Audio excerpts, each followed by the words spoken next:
Բարի ուշ գիշեր։ Ես ինչպես խոստացել էի, ուզում եմ անդրադառնալ այն գործընթացին, որ մեր սկսել ենք։ Խոսքը վերաբերում է նրան, որ այս իրավիճակը հնարավորինս արագ կարգի բերելու համար մենք կարծում ենք, որ պետք է չհրաժարվելով որևէ կարևոր խնդրից կենտրոնանանք սահմանադրական բարեփոխումների գործընթացի վրա։ Ինչու՞։ Բոլորը խոսում են այս իշխանություններին արագ հեռացնելու մասին, գրեթե բոլորը։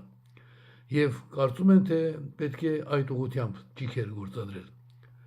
Մոռանալով, որ այդ ուղղությամբ գործադրված ճիգերը ձախողման հանգեցին տարբեր պատճառներով, դրանց մասին չխոսեմ։ Սակայն այն ճանապարհը, որ մենք առաջարկում ենք, նախ ամենակարևորը չի ֆետիշացնում Նիկոլ Փաշինյանին։ Այսինքն մենք խոսում ենք Նիկոլ Փաշինյանին հեռացնելու մասին, բայց մեր ողջ ուժը, մեր ողջ կարողությունը, մեր մտավոր ներուժը ամբողջ կենտրոնացրել ենք նրա վրա, որ Նիկոլը այս է, Նիկոլը այն է։ Գիտենք, հասկացանք, վաղուց ենք դրա մասին խոսել։ Բայց երբ դու իշխանության համար պայքարին ես վերածում համաժողովրդական դժգոհությունը, դատապարտված է ձախողման։ Եվ սա ոչ թե իմ կարծիքն է, այլ սա փաստ է։ Մենք արդեն 5 տարի անընդմեջ լսում ենք. սա պիտի հեռացվի, սրանից պիտի ազատվենք եւ այլն եւ այլն։ Հասկացանք, դեմ չենք։ Ոչ միայն դեմ չենք, այլ ամենախիստ գնահատականը տվող քաղաքական ուժերից ենք։ Մեր մոտեցումը հետեւյալն է. երբ դու բարձր արժեքներից ես խոսում, այդ դեպքում դրան հակադրվելը գրեթե անհնար է։ Բայց երբ դու խոսում ես իշխանությունից, աշխարհի ցանկացած իշխանություն ասում է, ավելի շատ ձայն հավաքիր, ավելի շատ մարդ բեր փողոց։ Իսկ այսպիսի պայմաններում, երբ բոլոր նրանք, ովքեր ի վիճակի են, թեկուզ 100 հոգու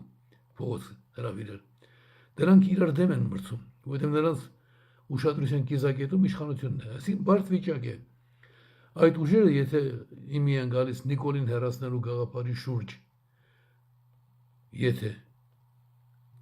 պիտի դրանից առաջ հստակ ներկայացնեն, թե Նիկոլին հեռացնելով ով է գալու իշխանության,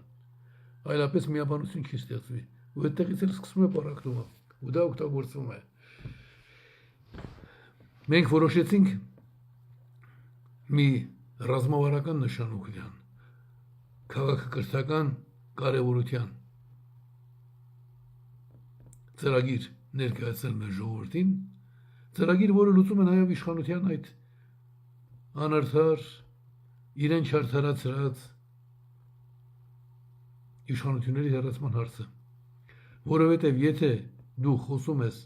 սահմանադրությունից, կենտրոնացնում ես քո ուժերը սահմանադրության ուղղությամբ, այն դեպքում, երբ պատրաստի նախագիծը վաղուց կա։ Հա, իդեպ ասեմ, որ ինչ-որ մարդիկ ասում են, չէ, մենք այդ նախագծի հետ համաձայն չենք, ոչինչ չունեն, դեռ չեն ներկայացրել։ Մենք այլ պատկերացում ունենք, մենք էլ ուրիշ բան ենք ուզում։ Այդ ձեր ուրիշ բանը հետո կասեք, աշխարհը չվերջացավ։ Բայց այսօր կա ավելի քան 10 տարի շրջանառության մեջ դրված նախագիծ, բացառիկ մի բան, չի եղել, մեր պատմության մեջ չի եղել դեպք, երբ 15 քաղաքական ուժեր այո են ասում սահմանադրության մի նախագծի,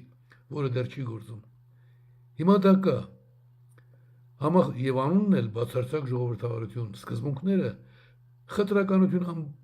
ամբողջությամբ վերածվում է։ Հայաստանում գոնե ներկայացուցչական մարմնի ընտրություններին մասնակցած, այսինքն խորհրդարանի, այսինքն օրենսդիր եւ վերահսկող գլխավոր կառույցի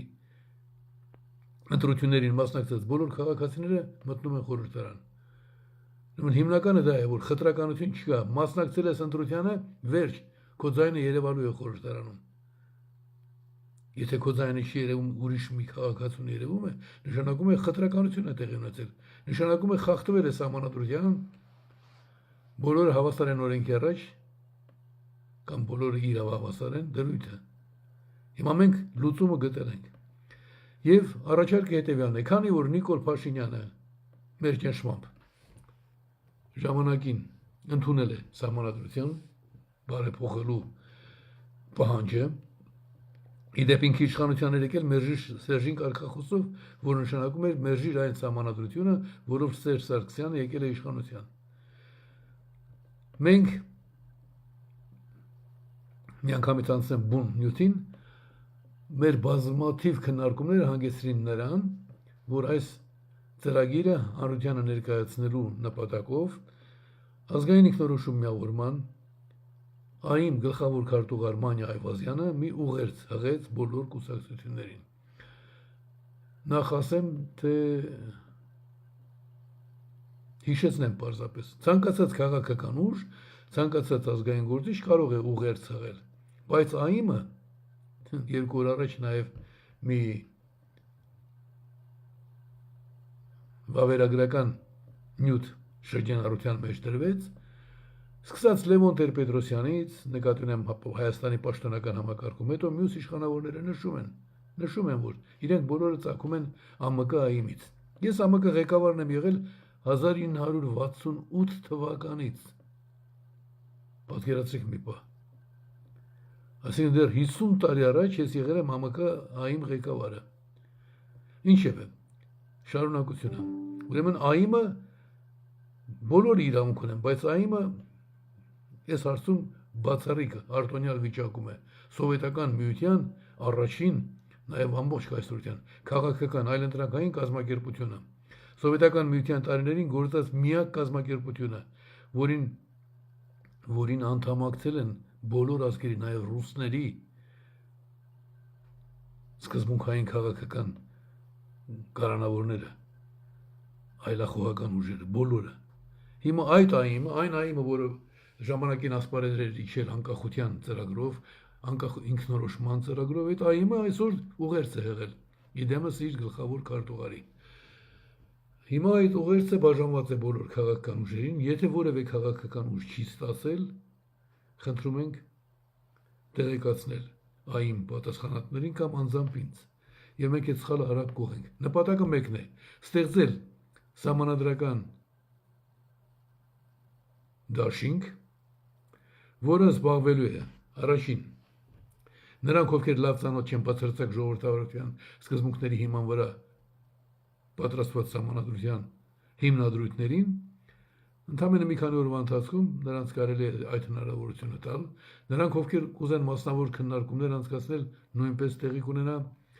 Համաձայնության գալու դեպքում մենք կարող ենք նաև մի դահլիճային քննարկում կազմակերպել եւ բոլոր այն քաղաքական ուժերը, որ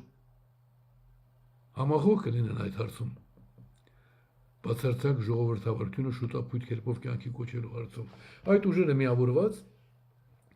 նախնական փուլում ոչ թե 100,000-ներ են փողոց հանում, այլ ասում են, մենք ուզում ենք, որ իշխանությունը պատկանի իշխանության իրական տիրոջը, ժողովրդին։ Գտնում ենք, որ այս սահմանադրությամբ խախտվել է քաղաքացիների երկրի տերը լինելու իրավունքը, որովհետև քաղաքացիները երկրի տերն են լինում ոչ միայն ընտրություններում մեկ իշխանության ճյուղերից մեկ ընտրելով, այլ բոլոր ճյուղերին։ Այսինքն այդ բոլոր ճյուղերը պետք է ձևավորվեն ժողովրդի կամքով, որովհետև իշխանության այդ ճյուղերը պետք է իրար հակակշռեն։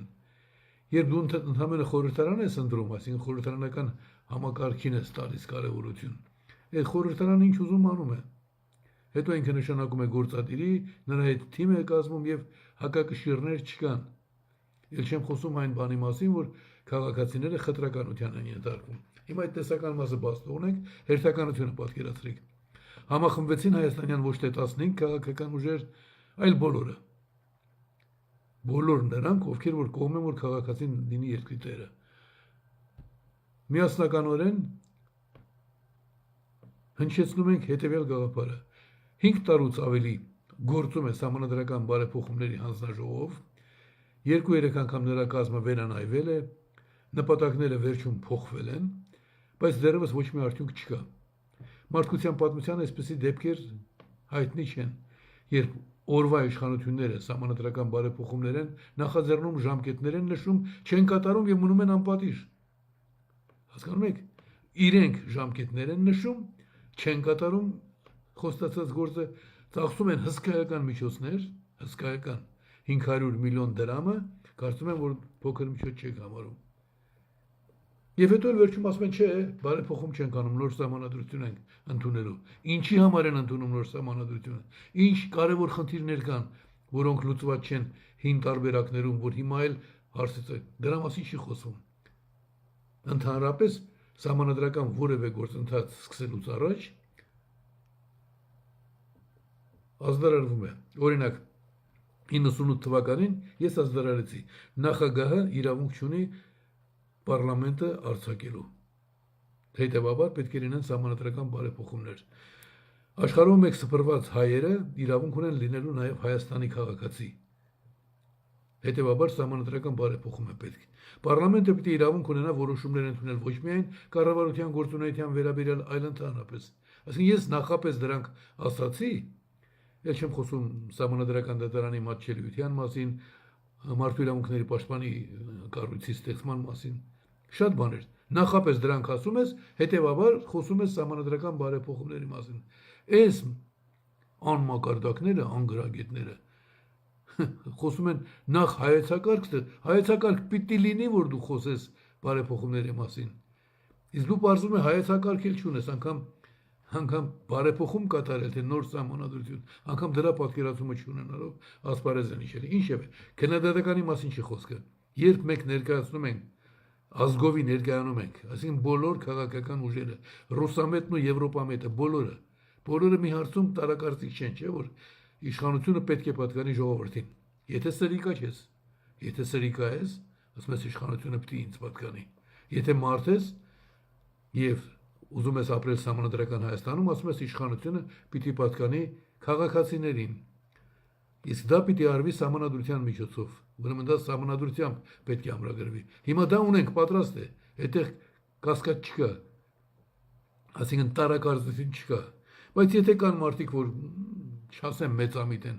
մտածում են, որ իրենք էլ կարող է հետո գնեն մի բան, հիմա չունեն, հիմա ոչ ոք չունի, բայց մեծամտաբար ասում են, հետո մենք էլ կգնենք։ Լավ, ընդունում ենք։ Այդ հետո որ գա, հետո կանենք։ Հիմա պատրաստի բան կա։ Եթե սիրում ենք մեր ժողովրդին եւ ուզում ենք մեր վիճակը, այս տարտան վիճակը դարձնել հստակ, արժանապատիվ, արդար, կա ճանապարհ։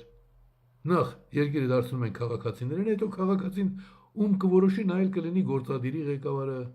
ում կորոշի իր ձայներով, կլինի ներկայացուցչական մարմնում, խորհրդարանում։ Ուրեմն առաջին փուլն այն է, որ մենք նախ հստակեցնենք, թե ովքեր են մեզ հետ այս հարցում, այդ համախմբված մարդիկ կլինեն սահմանադրական դաշինքի անդամ, սահմանադրական դաշինքը թվում է թե իշխանության հետ կապ չունի, չէ, բայց անմիջականորեն կապ ունի, պահանջում է իշխանություններից քննարկել սահմանադրության մեր միասնական տարբերակը։ Չեն կարող չքննարկել։ Չքննարկել նշանակում է մենաշնոր հաստատել հիմնական օրենքի վերաբերյալ։ Աշխարհում այդպիսի բան չկա։ Հիմնական օրենքը պետք է քննարկի բոլոր արկա տարբերակները, բոլոր այլընտրանքները։ Իսկ քննարկելու դեպքում աշխարհում չկա մի իրավաբան, որը նախ իր ճակատին չգրի ես իդիոտ եմ, իրավաբան չեմ, եւ չհամաձայնի մեր նախագծի հետ։ Դրա համար եմ վախենում քննարկումից։ Իսկ միասնական ուժերով մենք կդնենք քննարկման եւ այդտեղ հանրային աջակցությունը անպայման մեզ հետ կլինի, որովհետեւ մենք ոչ թե էգոիստաբար, ես չեմ ասում, ես ուզում եմ, գիտեք, ես 2,400,000 ձայն եմ ստացել 91 թվականին իմ գաղափարների համար, հետեւաբար ես պիտի լինեմ վարչապետը։ Ես այդպիսի ապուշություն չեմ ասի։ Եվ բնականաբար այդպիսի ապուշություն չասի որևէ մեկը, որ ընդամենը 5,000 կամ 50,000 ձայն է ստացել կամ ստանում։ Հետևաբար մենք ասում ենք քաղաքացին պիտի լինի երկրի տերը, եւ այս գաղափարի շուրջը բոլոր մարդիկ գալիս են փողոց, ասում են մենք ենք տերը։ Մենք ենք տերը մեր երկրի։ Հայաստանը տեր ունի եւ այդ տերը մենք ենք։ Եվ այդ տերը լինելու հանգամանքը ամրագրվում է սահմանադրությամբ, ով որ դրան կհակադրվի, նա արդեն կործանված է։ Ուրեմն հանձնաժողով, ազգային ժողով, կառավարություն, բոլորը շատ արագ պարտավոր են արձագանքել։ Այստեղ հանրային աջակցությունը ինքնստինքյան կառաջանա։ Դուք պատկերացնում եք, երբ իրար կողք են կանգնում են մարդիկ, որ մշտապես հակադրվել են շատ հարցերում։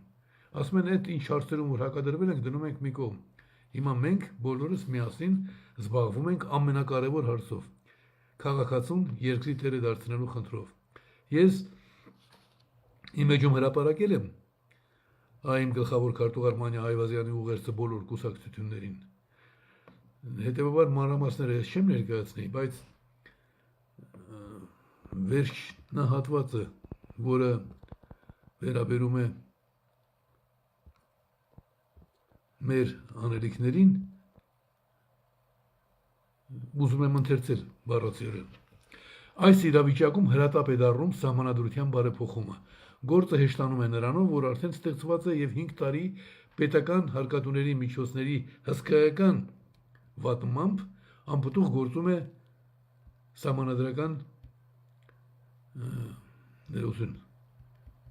սահմանադրական բարեփոխումների հանձնաժողովը։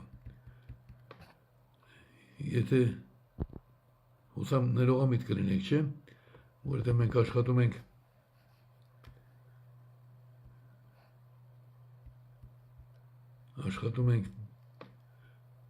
այսպիսով մի անգամից եզրափակիչ մասին։ Այսպիսով սահմանադրությամբ քաղաքացուն երկրի տերը դարձնելը պիտի լինի մեր գլխավոր նպատակը։ Այդ ուղղությամբ տեսական աշխատանքները վաղուց ամբողջացված են եւ բացարձակ ժողովրդավարության ԲԺ սկզբունքների հիման վրա պատրաստված սահմանադրության բարեփոխված տարբերակը ներկայացվել է համապատասխան կառույցներին։ Մի քիչ բաց եմ թողնում, բայց այդ կառույցներին հրահանգվել է, որ դա պետք է չքննարկվի, որովհետև այդ հրահանգը տվողներին լավ էր հայտնի, որ ԲԺ դրույթներին բացարձակ ժողովրդավարության առարկել հնարավոր չէ։ Այդ ամենից ելնելով ԱԻՄ-ը կոչ է անում լծվել վերևում նշված սահմանադրական բարեփոխումների նախագիծը կյանքի կոչելու գործին։ Այլ հարցերում տարակարծությունների առկայությունը բնական է, սակայն սահմանադրության անփոփոխելի հոդվածում ամրագրված իշխանությունը պատկանում է ժողովրդին դրույթը կյանքի կոչելու աշխատանքների ընթացքում այն առարկայորեն ամրագրելի գործին աջակցելիս արդարամիտ քաղաքական ուժերը չեն կարող տարբեր դիրքորոշումներ ունենալ։ Գիտեք, մշակված է եւ ասում է. քաղաքացին պետք է լինի երկրի տերը, եւ մենք բոլորս աջակցում ենք քաղաքացիներին։ Իդեպ մի փոքր անցում